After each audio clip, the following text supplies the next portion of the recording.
हरे कृष्णा। आइए पाठ को आगे बढ़ाते हैं। उससे पहले हम श्री कृष्ण की और गुरु महाराज की वंदना करेंगे।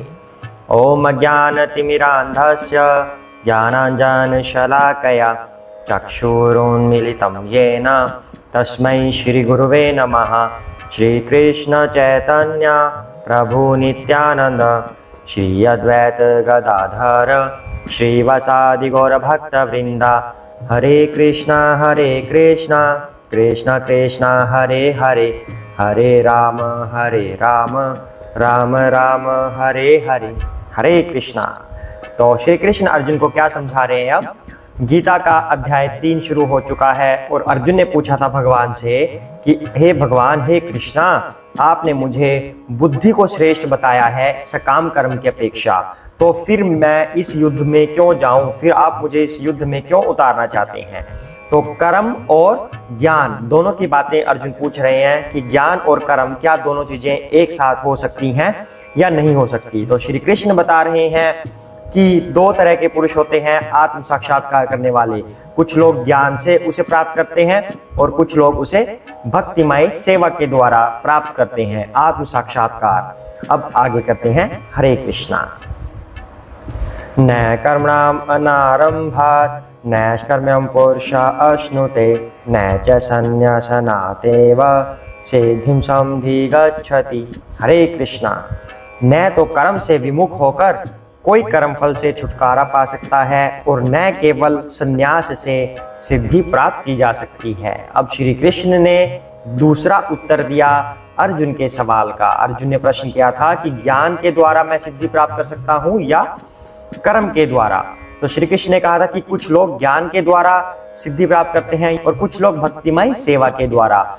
दूसरे उत्तर में न तो कर्म से विमुख होकर कोई कर्म फल से छुटकारा पा सकता है, अर्थात कोई सोचे कि अब मैं कर्म नहीं करूंगा, मैं सिर्फ ज्ञान लूंगा और हरिद्वार चला जाऊंगा, मैं सिर्फ वहीं रहूंगा, तो क्या उसको कोई कर्म फल नहीं लगेगा?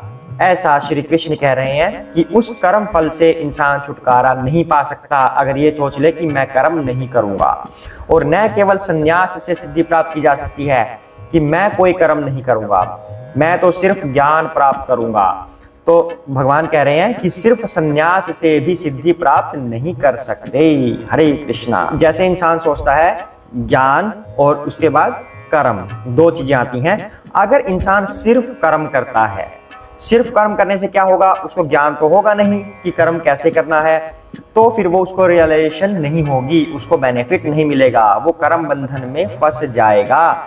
अगर इंसान सिर्फ ज्ञान प्राप्त करेगा तब वो कर्म नहीं करेगा, तो क्या उसे रियलाइजेशन होगी? नहीं होगी। जैसे कल केमिस्ट्री का एग्जाम्पल लिया था कि स्कूल में तो बॉन्डिंग पढ़ ली, मॉलिक्यूल्स, एटम, अणु, परमाणु, इनकी बॉन्डिंग कैसे होती है, पर उसको रियलाइजेशन नहीं हुआ स्टूडेंट को जब तक वो उसे घर पर आके बना के नहीं देखता।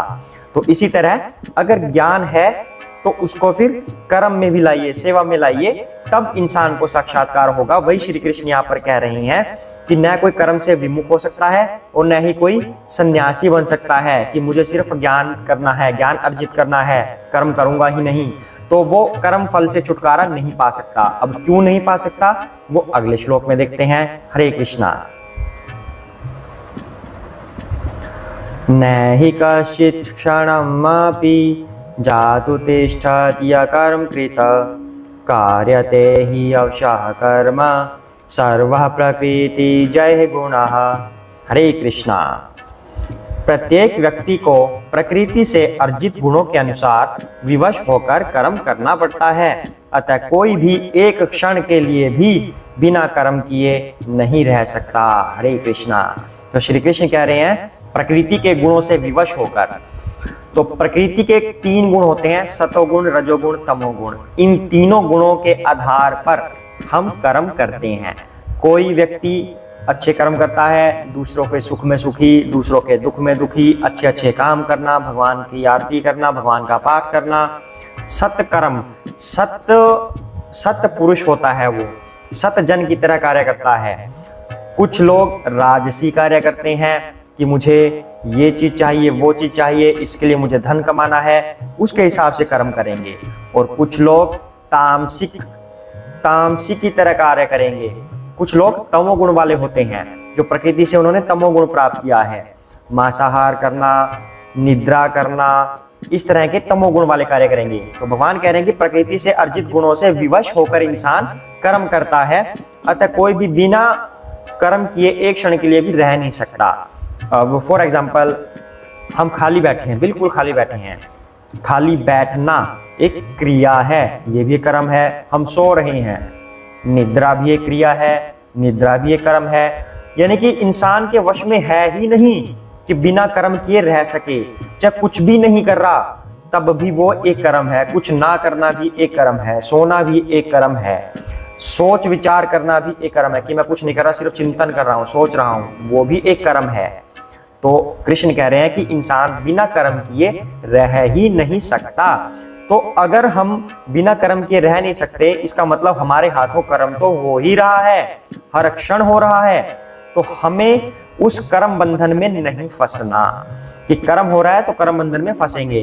तो उससे बचने के लिए हमें निरंतर क्या करना होगा, हमें ज्ञान अर्जित करके फिर कर्म करना होगा, अर्थात उस कर्म को हमें सेवा में कन्वर्ट करना है, क्योंकि कर्म तो हमसे हो ही रहा है, हर क्षण हो रहा है। तो अगर हम बिना ज्ञान के वो कर्म करेंगे तो हम कर्म बंधन में फंसते जाएंगे, फंसते जाएंगे, फंसते जाएंगे। इसलिए हमें हर क्षण ज्ञान अर्जित करते रहना है और ज्ञान प्राप्त करके फिर कर्म करना है। तो फिर वो हमारा कर्म सेवा में कन्वर्ट हो जाएगा और फिर हमें रियलाइजेशन होगा, साक्षात्कार होगा और भगवान की भक्ति होगी। इसी को हम फिर भक्ति बोलते हैं। यही श्री कृष्ण यहाँ पर समझाने का प्रयत्न कर रही हैं। आगे बढ़ते हैं। हरे कृष्णा। कर्मेन्द्रियाणि संयम्य यः आस्ते मनसा स्मरन् इन्द्रियार्थान् विमूढात्मा मिथ्याचारः स उच्यते। हरे कृष्णा। जो कर्म इंद्रियों को तो वश में करता है, किंतु जिसका मन इंद्रिय विषयों का चिंतन करता रहता है वह निश्चित रूप से स्वयं को धोखा देता है और मिथ्याचारी कहलाता है। हरे कृष्णा। तो कृष्ण यहाँ पर क्या कह रहे हैं कि जिस व्यक्ति ने अपनी कर्म इंद्रियों को वश में किया, यानी कि वश में करने का प्रयत्न किया, लेकिन वो वश में नहीं हुई, वो इंद्रिय विषयों में ही भाग रहा है। एग्जाम्पल के लिए कहते हैं कि हमारे प्रभु जी कहते हैं, छोड़ो घर बार चलो हरिद्वार, छोड़ो घर बार चलो हरिद्वार। क्या होगा हरिद्वार जाके? इंसान ने सोच लिया कि मैं तो सिर्फ ज्ञान प्राप्त करूंगा, अब कोई कर्म नहीं करूंगा, कर्म की इंद्रियों को मैंने कंट्रोल में कर लिया है, मैं जाता हूं हरिद्वार, वहां किसी गुफा में बैठूंगा, ज्ञान अर्जित करूंगा, भगवान का नाम लूंगा। ठीक है जी, क्योंकि पत्नी तो घर पे बहुत परेशान करती है, ये चाहिए मुझे, वो चाहिए, आपने ऐसा नहीं किया, आपने वैसा नहीं किया, या बच्चे मुझे परेशान करते हैं या वो परेशान करते हैं, मुझे नहीं रहना यहाँ पर, मैं जा रहा हूँ हरिद्वार, छोड़ दिया घर बार। गुफा में बैठे हैं, गुफा में बैठ के क्या होगा?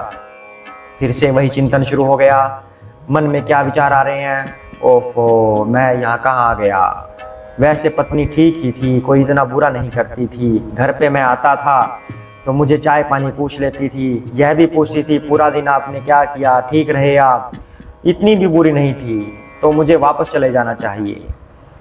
हाँ, खाना तो पूछ ही लेती थी, अब मैं कुछ खा भी नहीं सकता। तो इस तरह व्यक्ति के मन में चिंतन लगे रहते हैं, वही इंद्रियों को तुष्ट करने वाले।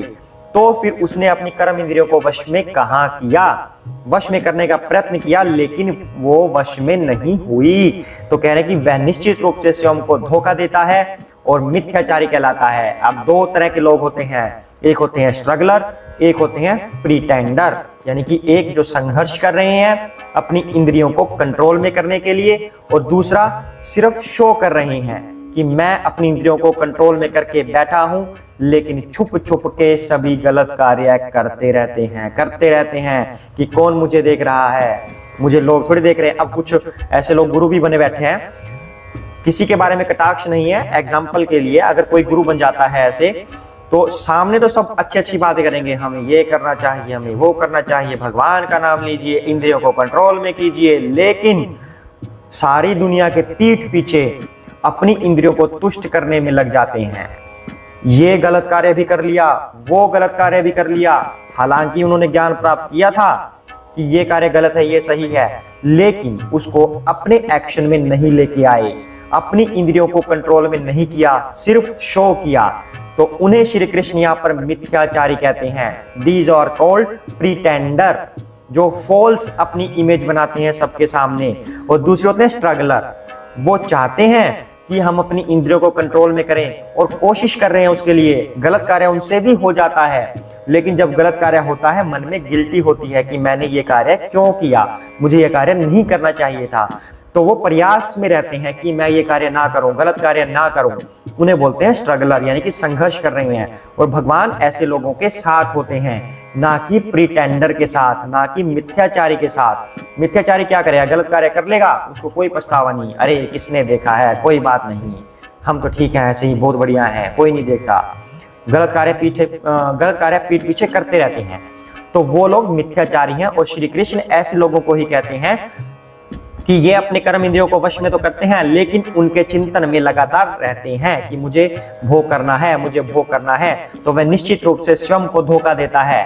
धोखा देने का मतलब क्या है कि वह भगवत धाम जाने का अधिकारी नहीं होता, जबकि वो सोच रहा है कि मैं भगवत धाम चला जाऊंगा क्योंकि मैं सबके सामने अच्छा अच्छा बन के दिखा रहा हूँ। वो स्वयं को धोखा दे रहा है, वो मिथ्याचारी है। तो इसलिए हमें क्या चाहिए, हमें विशुद्ध भाव से श्री कृष्ण की शरण ग्रहण करनी चाहिए। हमें ये पता है कि हम हर क्षण कर्म करते रहते हैं और कर्म बंधनों में फंसते रहते हैं। हमारे हाथ से कर्म तो होना ही है, तो हमें ज्ञान का सहारा लेना चाहिए, ज्ञान लेकर फिर कर्म करना चाहिए, ताकि वो सेवा में कन्वर्ट हो जाए और हम कर्म बंधन से छूट जाएं और भगवत धाम जाने के अधिकारी बन जाएं। आज के लिए इतना ही करते हैं, सभी साथ में बोलेंगे जय श्री कृष्ण चैतन्य प्रभु नित्यानंद श्री अद्वैत गदाधर श्री वसादि गौर भक्त वृंदा। हरे कृष्ण कृष्ण कृष्ण हरे हरे, हरे राम राम राम हरे हरे, हरे कृष्ण।